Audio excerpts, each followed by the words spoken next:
staff in the past 9 years.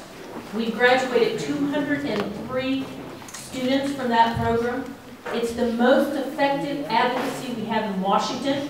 And why is that? Because we teach them to act like congressional staffers, to understand what's important to members of Congress, how to explain it, how to frame it, and how to get it moving in Washington. And throughout the years, of course, with the collaboration of many of you, we have been so successful in Washington lately. The past year, we've seen 2 congressional hearings on why Taiwan matters. We worked directly with members of Congress on that, particularly the chair, Eleanor Ross-Lakeman, who many of you know because she's been out here many times, a terrific supporter of Taiwan, who will, of course, be going to Taiwan very shortly. We'll be working with her on that trip as well. And then also 2 bills that are currently in Congress. The first, the Taiwan Air Power Modernization Act. That bill actually came out of the notion from Texas, came from Texas basically, but has been worked by the U.S.-Taiwan Business Council, Mr. Rupert Hammond Chambers, who's a great friend of mine from way back in the day when I worked at Rockefeller's office, and Senator Rockefeller became an honorary chair of the U.S.-Taiwan Business Council. And then the second bill, which is the Taiwan Policy Act of 2011. Many of us have worked on that bill over the years, and to see it come to fruition. It is now moving out on the floor in the House for a vote. That vote will probably take place sometime in sometime in late April, early May. We're keeping our fingers crossed. It got hung up a little bit in the Judiciary Committee because of the visa waiver issue. That has been resolved, so now it's to the floor and to the vote. So hopefully we'll be sailing through the House, but the job does not end there. We have to go to the Senate, get it introduced, get it sponsored, get it moving through the Senate, and then back to the House for conferees. So it's going to be a long process, but I know with all your support and calling your members of Congress that we'll be able to move it, keep moving it forward. And this is my own personal opinion. Whether the bill actually comes to fruition, gets passed, and signed by the President or not, is now not the point. Because the point of this is, pieces of that bill are already getting passed. In fact, Homeland Security has indicated that Taiwan will receive a visa waiver. Now that has been worked on, that issue has been worked on for years. I know you recall that we had Congressman Berman in here recently. He's been working on that particular issue of visa waivers for 12 years. So now we're going to see that actually happen in the fall with Taiwan. That was part of the bill. So all these little pieces that get taken off and passed are just as important as if they got passed in one big bill. We're all happy about that because it keeps Taiwan on the front burner. Now finally, I just wanted to let everybody know that something that was brought back to me that was so important this morning. I work on the Taiwan issue for one reason, because I believe in the cause of Taiwan and Taiwan's independence and its recognition. Now, that is a passion that many of you share, that many Americans really don't understand. Taiwan is a country in our view, but why don't we recognize it?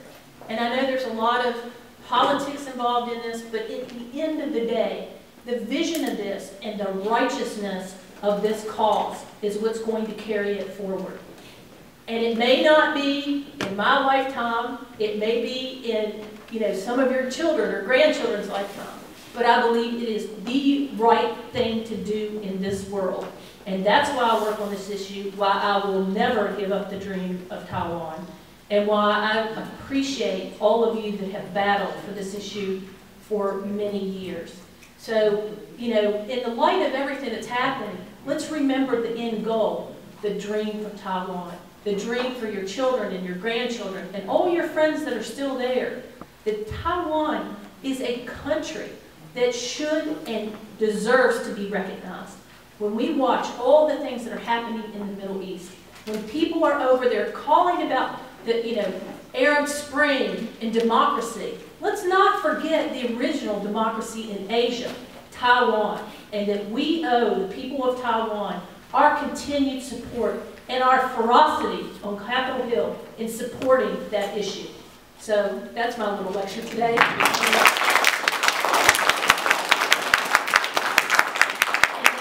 For 10 years, the vision of the Formosa Foundation, which was conceived by Lee Pei-Wu and supported by our dear friend Wendell Wu, who's here as well. Wendell was part of this, and Paul Dean, and our board, and Huey Lynn, and all the people that always support us. I want to say from the bottom of my heart, thank you. It has been my honor to be part of this organization, and it's been my honor to help the people of Taiwan. It is also my honor today to introduce our next speaker, our keynote speaker, our main speaker, Gordon Chang. Gordon, I don't know how long I would have to stand here to tell you all the great qualities of Gordon Chang and his. Not very long. Now, first of all, he is an author, a published author. And in fact, one of his most recent books, The Coming Collapse of China, is available to you if you would like to purchase it back at the back table.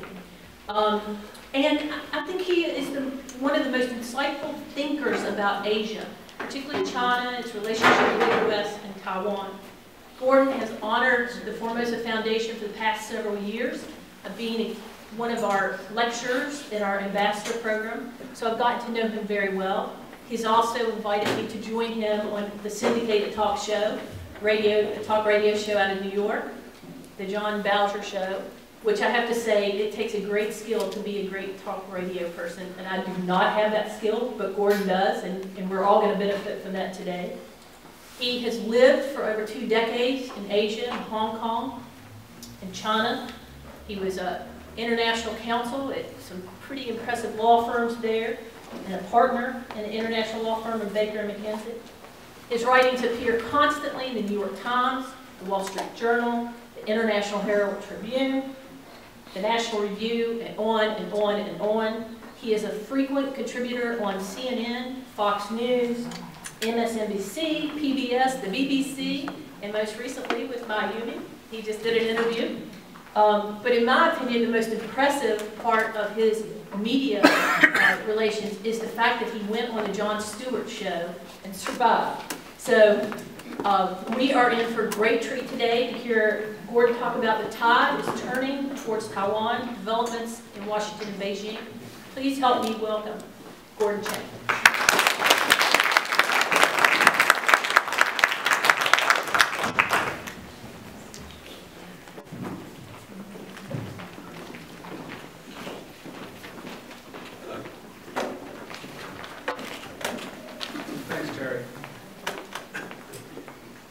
Today, the friends of a free and independent Taiwan are disheartened. Ma Ying-jeou has won a second term by a wide margin. His KMT is rolling back hard-won freedoms while it's trying to reach a political deal with China, and the DPP, once again, looks like it's falling into disarray. And if all of this weren't bad enough, it appears that Washington is siding with Beijing. Now, this may look like a low point to you, but I came here today to tell you that in a few short years, and probably sooner than that, Taiwan is going to be recognized for what it is, a sovereign nation and a proud member of the international community.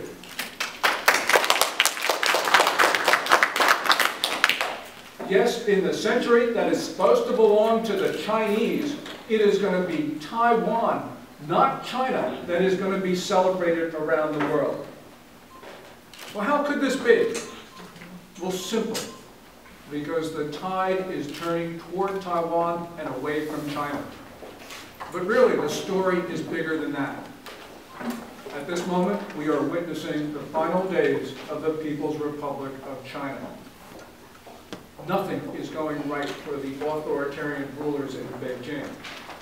Internally, the country is heading into a historic leadership transition, and while it does so, the economy is faltering, the Communist Party is splintering, the authority of the central government is eroding, the military is breaking free of civilian control, and the Chinese people, from one end of their country to the other, are taking to the streets. often in violent protest. The wheels are coming off China, and so many things are happening all at once, it's hard to know where to begin. But we will begin with the motor of China's rise. After 35 years of virtually uninterrupted growth, the Chinese economy has hit an inflection point. The results for January and February, which are always aggregated to eliminate the distortion caused by Lunar New Year, point to an economy that is growing in the low single digits. Moreover, the indications for March confirm this slump. That's a concern because normally the Chinese economy shows strong growth for this month. This all represents a sudden deceleration in the economy, and it's possible that we will start to see a contraction in China soon. So it's not surprising that there is a new pessimism in China. The country's foreign exchange reserves, which have been growing for years and years, have finally turned a corner. In the fourth quarter of last year, they declined. And this is the first quarterly decline since 1998. They declined $20.6 billion. But this small outflow masks a trend. The reserves actually increased $72.1 billion in October, but they declined $92.7 billion in November and December. So why did this surging inflow of money into China turn into a gushing outflow? Well, analysts attribute this stunning turnaround to capital flight, perhaps as much as $100 billion of outbound hot money in the fourth quarter. And that followed an estimated $34 billion of outbound hot money in the third quarter. Chinese businesses and citizens, the insiders, have become worried, and now they're taking their money out of the country. Well, many analysts aren't concerned about a bad month or a bad quarter. They say that all these problems, despite their severity, are temporary and will soon be forgotten because China is in a super cycle upwards. And yes, China was in a 3-decade upward super cycle, and there were 3 principal reasons for it. First, there were Deng Xiaoping's transformational policies, which were encapsulated by the phrase, reform and opening up. Second, the second decade of Deng's era of change coincided with the end of the Cold War, which meant the elimination of political barriers to international commerce. And third, all of this was taking place while China benefited from its demographic dividend, an extraordinary bulge in the Chinese workforce. But now, this sweet spot era is over because these conditions either no longer exist or they're disappearing fast. China is no longer reforming, the international environment is no longer benign, and China's demographic boom has turned into a demographic bust. So China's economy is entering a new supercycle, and this time the direction of the supercycle is down. It is in this adverse context, not the favorable one of the last 3 decades, that China's leaders will have to act. In other words, the leaders will no longer be propelled by trends. Going forward, they will have to succeed in spite of them. The economic problems that Chinese leaders face are daunting, and analysts argue over whether they can solve them or not. But in the last few months, Chinese leaders, in fact, have done very little to stop this downward slide. Well, why? Well, the biggest problem facing the Chinese economy has nothing to do with economic fundamentals. It has everything to do with politics. China is undergoing this leadership transition as a so-called 4th generation, led by Hu Jintao, gives way to the 5th, presumably under the command of Xi Jinping. At the beginning of this year, almost every China watcher, not just in this country but around the world, told us that this transition would be smooth. According to the accepted view, the Communist Party had institutionalized its politics with rules, guidelines, practices, and limits. And even critics of the regime had accepted this story. This is what the world wanted to believe, because this was so comfortable for everyone. But now, all of us know that this storyline, even though it was accepted by all of these China watchers, was absolutely dead wrong. Even before the transition, political leadership away from Hu Jintao, which is supposed to begin at the 18th Party Congress at the end of this year, there has been major turmoil inside the Communist Party. When most Americans were watching the Super Bowl last month, a high-level Chongqing official, Wang Lijun, attempted to defect to the United States at the American consulate in the Sichuan capital of Chengdu, and he was carrying with him papers. And probably those papers documented the crimes of Bo Xilai, his former boss, as well as the wife of Bo. Well, Bo, as everyone knows, was the Chongqing Party secretary. He tried to prevent Wang from defecting by sending hundreds of armed security troops across provincial lines to the Chengdu consulate. This bizarre incident was, according to many people, actually engineered by China's current leader, Hu Jintao, as a means of sidelining Bo Xilai, but of course it could also destabilize Vice President Xi Jinping, who was a loyal ally and somewhat of an adversary of Hu. And as we know, this is significant because Xi Jinping, everyone tells us, is supposed to be the next leader of China. Whatever happens this fall, it's clear that in the 21st century, sharp Maoist politics are returning to China.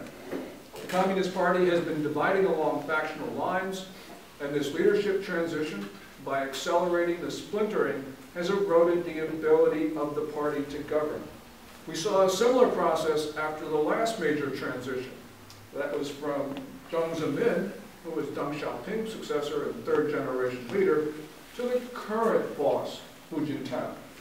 And in that transition, China's generals and admirals became power brokers as feuding civilians turned to them to resolve conflicts. As Hu Jintao used the generals and admirals to shove aside his predecessor, Jiang Zemin, who wanted to linger in the limelight as he held on to the chairmanship of the Central Military Commission.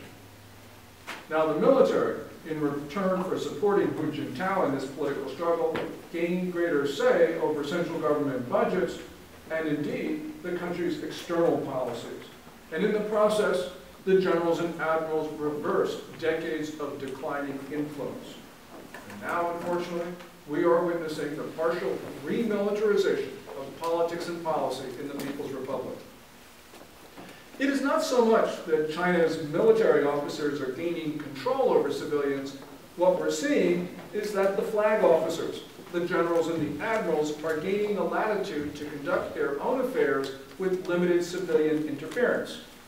Now, in January of last year, our then Defense Secretary Robert Gates talked about the disconnect between China's civilian and military leaders. And as Gates suggested, the regime is dividing into its constituent elements, with these elements showing relatively little coordination among themselves. The fracturing of the regime, something that was especially evident during Gates' trouble trip to Beijing in January of 2011, is something that has not happened to this degree since the Beijing Spring of 1989, and perhaps even the death of Mao Zedong in 1976. So can the party stop the infighting? After all, this is not the first time in the history of the People's Republic that strong-willed leaders have clashed. But it is the first time in the history of the People's Republic that there has been no senior elder to referee the fight. The transition from Hu Jintao to Xi Jinping is the first handover of power in the history of the People's Republic that has not been masterminded by Deng Xiaoping. You know, Deng, after he made quick work of Mao's designated successor, picked Jiang Zemin to succeed him, and then he chose Hu Jintao to follow Jiang. Now, of course, Deng Xiaoping at the time was in no position to pick the successor to Hu Jintao, so today, the fighting that we see in China is going off the rails. And it's going off the rails because Chinese leaders are less willing to compromise. After the Tiananmen massacre in 1989, China's leaders were insecure, and so they felt that they had to compromise in order to save the Communist Party. But today, China's leaders have too much money, there's too much to fight over, and they've become too arrogant for them to come to agreement easily. So, at this point, we do not know whether the political struggles in China can be contained. But the Chinese people may not wait. The most important trend in China today is that most people in China do not believe that a one-party system is appropriate for China's modernizing society. And as the Communist Party is splitting at the top, it is being challenged from below by the Chinese people. So these tumultuous events in society mean that the international community, sitting on the outside, is starting to see China in a new light. This assessment began at the end of last decade and is a direct result of China's new strategic arc. Hu Jintao, the current Supremo, has been actively working to restructure the international system so that it is more to Beijing's liking. And as a result, he has been pushing his country down a path of high-profile force projection. So Hu Jintao's insecure, secretive, intolerant, and unpredictable Beijing has made a strategic miscalculation, pushing too hard, too long, taking on everybody at the same time. So for instance, Chinese ships and aircraft in 2009 were harassing in international waters American vessels. And in one premeditated incident, they actually attacked one of those ships, an unarmed reconnaissance vessel. And after President Obama's troubled summit to Beijing in September 2009, China went on a foreign policy bender, which was especially evident at the Copenhagen Climate Change Summit in the following month, when even mid-level Chinese officials treated Western presidents and prime ministers in a high-handed fashion. From there, in early 2010, Beijing's civilian leaders adopted a belligerent tone, making threats against almost everybody, especially the United States. And China's military officers started to talk in public about waging a war in the near future. As one of them put it, they called it a, quote, hand-to-hand fight with the U.S. Well, in addition to the United States, India, and Japan, the Chinese challenged their neighbors to the south and the east, especially those bordering the South China Sea. So, the inevitable happened. At the urging of regional leaders, not only like friends like Australia, but also former foes like Vietnam, the Obama administration changed its Asia policies, and it specifically changed its China policy. Now, the first sign of this change came in Hanoi in July 2010 at a meeting of the ASEAN Regional Forum, when Secretary of State Hillary Clinton said that it was in the U.S. national interest that competing territorial claims in the South China Sea be settled peacefully. The Chinese were both taken aback and angered by her words, but they did not get the message. So last November, in the space of less than 2 weeks, the Obama administration executed what everybody now calls the pivot. Washington pivoted by announcing the air-sea battle concept, which is obviously directed against China, by launching the 9-nation Trans-Pacific Partnership negotiations with parameters that are specifically designed to exclude China, by declaring that the U.S. would rotate troops, planes, and ships through Australia in order to bolster the region's defenses, by initiating, over Beijing's intense objections, a discussion of the South China Sea at the region-wide meeting in Bali, and by announcing the sending of Secretary of State Clinton to Burma to explore ties with that troubled country, an obvious attempt to woo away from Beijing, one of its closest allies. Though the pivot is by no means complete, the Obama administration still hopes to work with China, to engage the Chinese, to use diplomatic lingo, but we are approaching a tipping point in American policy. China is supporting the atrocities committed by the Assad family in Syria. It is backing the new regime in Pyongyang, which is about to threaten the United States with the launch of a ballistic missile, and it is proliferating nuclear weapons and ballistic missile technology to the atomic ayatollahs in Tehran, and it's helping the Iranians try to evade new U.S. sanctions on their central bank. And as Beijing continues to do these things, it is forcing American policymakers into a corner. American diplomats don't want to see China as an adversary, but Beijing is giving them no choice but to do so. Soon, Washington will start to see its interests aligned with the Taiwan people, with a free and independent Taiwan, and maybe even a free and independent Republic of Taiwan. Now, Jeffrey Bader, who was the architect of President Obama's initially conciliatory policies towards China, recently talked about Taiwan, and his comments illustrates Washington's current thinking about the island republic.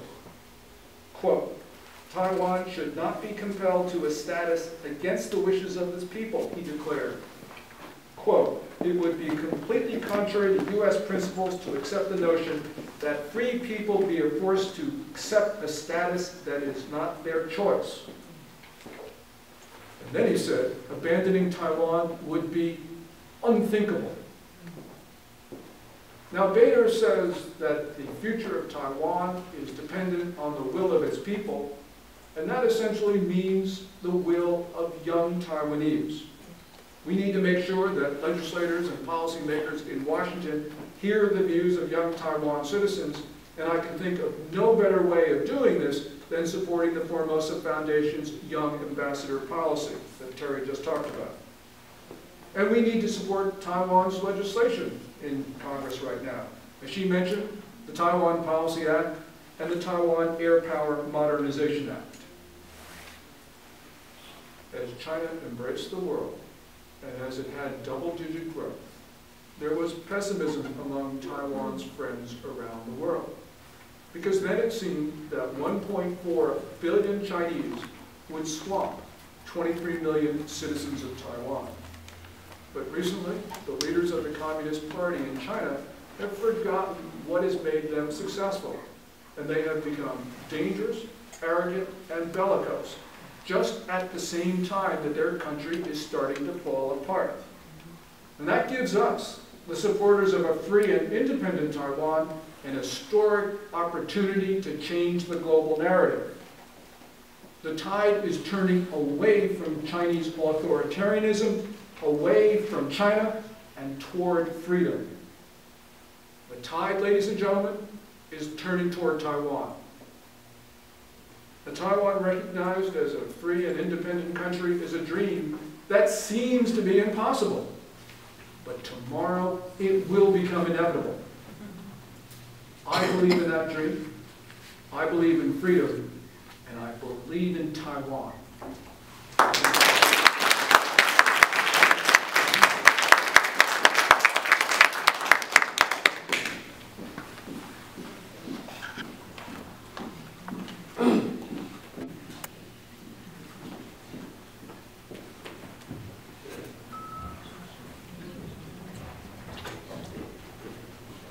Thank you, Gordon. That was an amazing speech, and because we always like to have our programs interactive, I'd like to take some questions from the floor.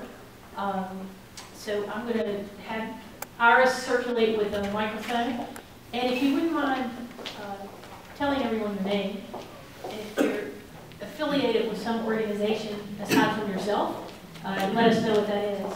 And then finally, I'd like to just say this. I always like to stand in the back of the room when someone's giving a speech. It's probably all those years of working with Senator Rockefeller and others, because you can gauge how intense it is or how well it goes over by the audience reaction.